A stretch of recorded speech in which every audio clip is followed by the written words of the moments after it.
What it basically does is it taxes big corporations and then it gives that money back into, you guessed it, schools and communities. By saying yes to Prop 15, you will be voting for reform.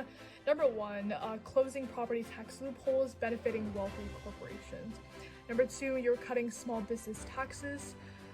You're reclaiming about $12 billion every single year to invest in our schools and communities first. Our schools and communities have suffered so long because of corporate loopholes that exist in the original Proposition 13 that passed in the 1980s.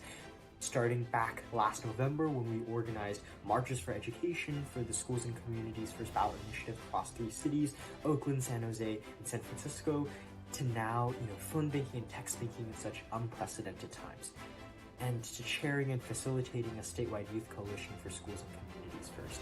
A future with Prop 15 looks like several things. It looks like more funding for our public schools and for our communities. It looks like more funding for teachers, for support staff, for librarians and counselors, and for up-to-date technology for our students.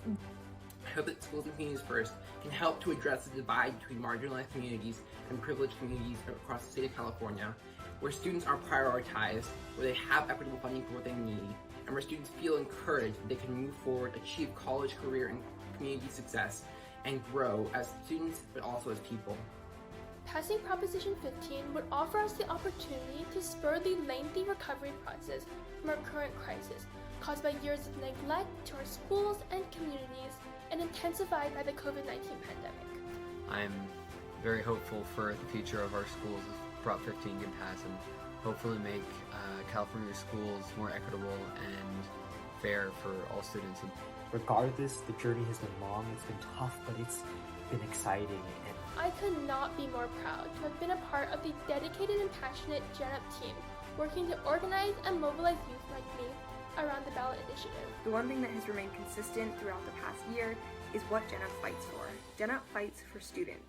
GenUP fights for our education, and GenUP fights to give students the platform necessary to help them advocate for their own education. I'm proud to be a part of GenUP and to have worked on this campaign.